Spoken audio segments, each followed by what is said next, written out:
Backgrounds. Every story has a beginning. Your character's background reveals where you came from, how you became an adventurer, and your place in the world. Your fighter might have been a courageous knight or a grizzled soldier. Your wizard could have been a sage or an artisan. Your rogue could have gotten by as a guild thief or commanded audiences as a jester. Choosing a background provides you with important story cues about your character's identity.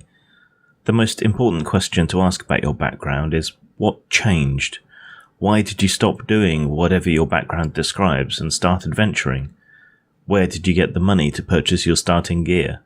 Or, if you come from a wealthy background, why don't you have more money? How did you learn the skills of your class? What sets you apart from ordinary people who share your background?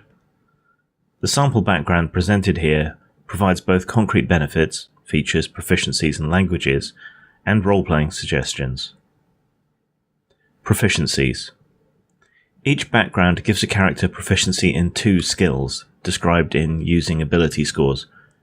In addition, most backgrounds give a character proficiency with 1 or more tools, detailed in equipment.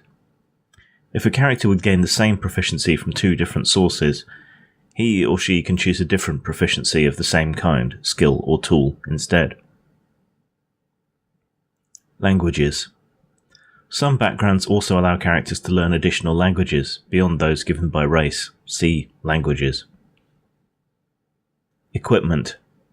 Each background provides a package of starting equipment. If you use the optional rule to spend coin on gear, you do not receive the starting equipment from your background. Suggested characteristics.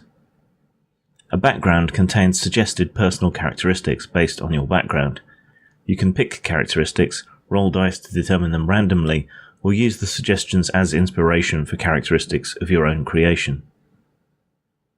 Customizing a background.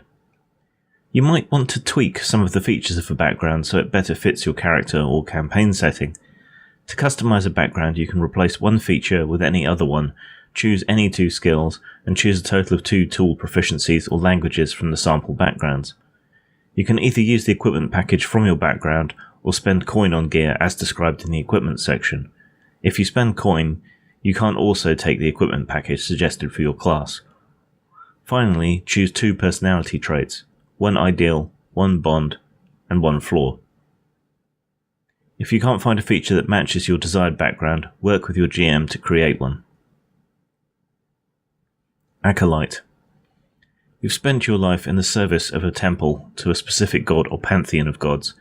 You act as an intermediary between the realm of the holy and the mortal world, performing sacred rites and offering sacrifices in order to conduct worshippers into the presence of the divine.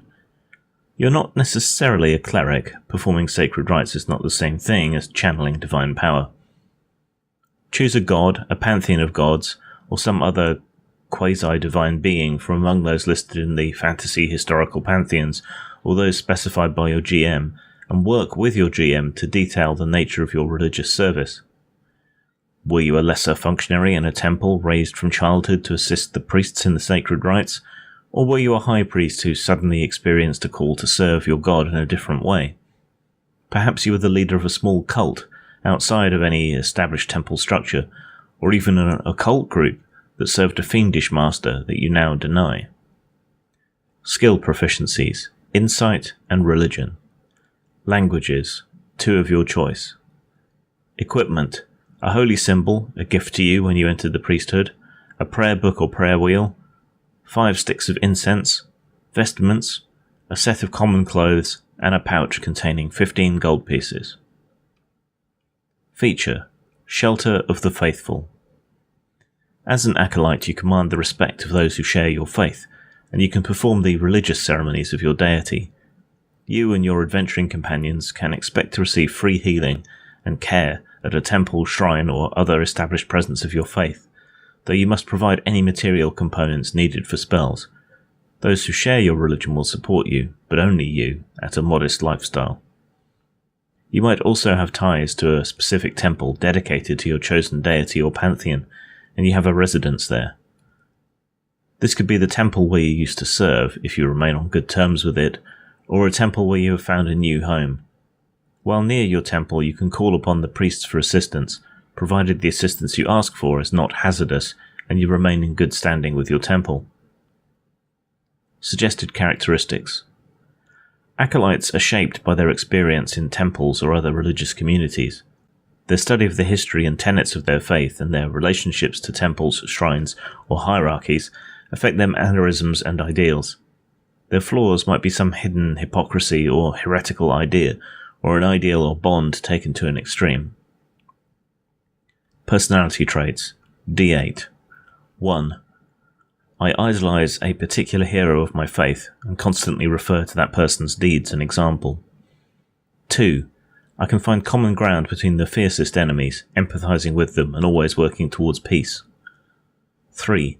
I see omens in every event and action. The gods try to speak to us. We just need to listen. 4. Nothing can shake my optimistic attitude. 5.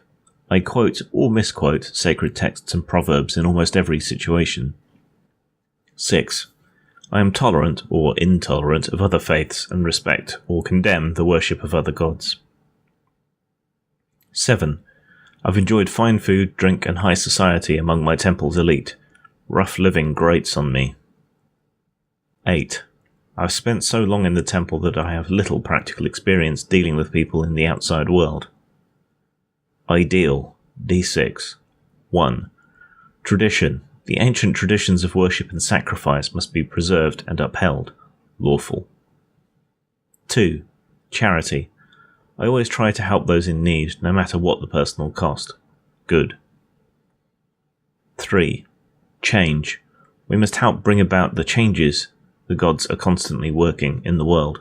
Chaotic. 4. Power. I hope to one day rise to the top of my faith's religious hierarchy. Lawful. 5. Faith. I trust that my deity will guide my actions. I have faith that if I work hard, things will go well. Lawful. 6. Aspiration. I seek to prove myself worthy of my God's favour by matching my actions against his or her teachings. Any. Bond. D6. 1.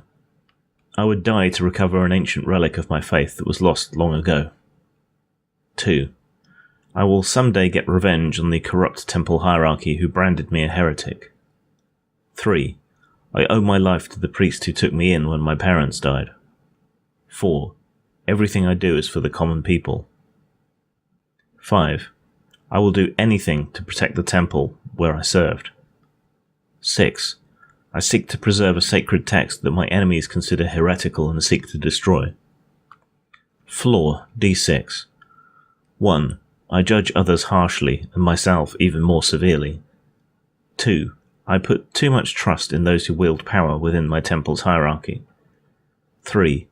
My piety sometimes leads me to blindly trust those that profess faith in my God. 4. I am inflexible in my thinking. 5. I am suspicious of strangers and expect the worst of them.